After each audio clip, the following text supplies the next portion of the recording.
चतुर्थ स्कंद पंचदश अध्याय। महाराज पृथु का आविर्भाव और राज्याभिषेक। श्री मैत्रेय जी कहते हैं, विदुर जी, इसके बाद ब्राह्मणों ने पुत्रहीन राजा वेन की भुजाओं का मंथन किया। तब उनसे एक स्त्री पुरुष का जोड़ा प्रकट हुआ। ब्रह्मवादी ऋषि उस जोड़े को उत्पन्न हुआ देख और उसे भगवान का अंश जान बहुत प्रसन्न हुए और बोले। ऋषियों ने कहा, यह पुरुष भगवान विष्णु की विश्वपालिनी कला से प्रकट हुआ है और वह स्त्री उन परम पुरुष की अनपाइनी कभी अलग न होने वाली शक्ति लक्ष्मी जी का अवतार है। इनमें से जो पुरुष है वह अपने सुयश का प्रथम विस्तार करने के कारण परमयशस्वी पृथु नामक सम्राट होगा। राजाओं में यही सबसे पहला होगा। यह सुंदर दांतों वाली एवं गुण और आभूषणों को भी विभूषित करने वाली सुंदरी इन पृथु को ही अपना पति बनाएगी। इसका नाम अर्ची होगा। पृथु के रूप में साक्षात श्रीहरि के अंश ने ही संसार की रक्षा के लिए अवतार लिया है और अर्ची के रूप में निरंतर भगवान की सेवा में रहने वाली उनकी नित्य सहचरी श्री लक्ष्मी जी ही प्रकट हुई है। श्री मैत्रेय जी कहते हैं, विदुर जी, उस समय ब्राह्मण लोग पृथु की स्तुति करने लगे। श्रेष्ठ गंधर्वों ने गुणगान किया, सिद्धों ने पुष्पों की वर्षा की, अप्सराएं नाचने लगी। आकाश में शंख, तुरही, मृदंग और दुंदुभी आदि बाजे बजने लगे। समस्त देवता, ऋषि और पितर अपने अपने लोकों से वहां आए। जगतगुरु ब्रह्मा जी देवता और देवेश्वरों के साथ पधारे। उन्होंने वेन कुमार पृथु के दाहिने हाथ में भगवान विष्णु की हस्तरेखाएं और चरणों में कमल का चिन्ह देखकर उन्हें श्रीहरि का ही अंश समझा, क्योंकि जिसके हाथ में दूसरी रेखाओं से बिना कटा हुआ चक्र का चिन्ह होता है वह भगवान का ही अंश होता है। वेदवादी ब्राह्मणों ने महाराज पृथु के अभिषेक का आयोजन किया। सब लोग उसकी सामग्री जुटाने में लग गए। उस समय नदी, समुद्र, पर्वत, सर्प, गौ, पक्षी, मृग, स्वर्ग, पृथ्वी तथा अन्य सब प्राणियों ने भी उन्हें तरह तरह के उपहार भेंट किए। सुंदर वस्त्र और आभूषणों से अलंकृत महाराज पृथु का विधिवत राज्याभिषेक हुआ। उस समय अनेकों अलंकारों से सजी हुई महारानी अर्ची के साथ वे दूसरे अग्निदेव के सदृश जान पड़ते थे।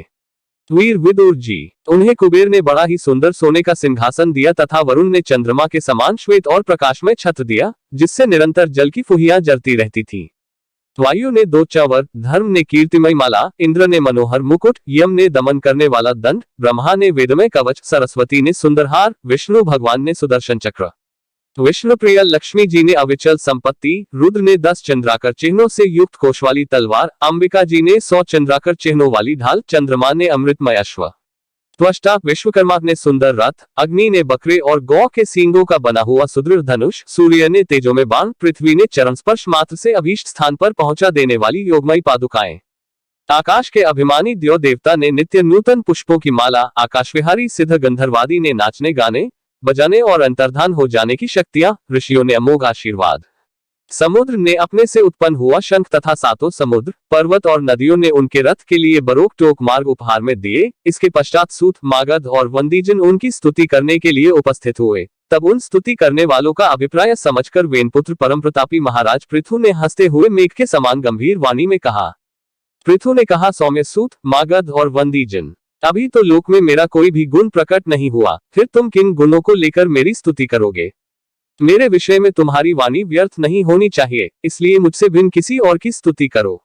मृदुभाषियों, कालांतर में जब मेरे अप्रकट गुण प्रकट हो जाएं, तब भरपेट अपनी मधुर वाणी से मेरी स्तुति कर लेना। देखो, शिष्ट पुरुष पवित्र कीर्ति श्रीहरि के गुणानुवाद के रहते हुए तुच्छ मनुष्यों की स्तुति नहीं किया करते। महान गुणों को धारण करने में समर्थ होने पर भी ऐसा कौन बुद्धिमान पुरुष है जो उसके न रहने पर भी केवल संभावना मात्र से स्तुति करने वालों द्वारा अपनी स्तुति कराएगा?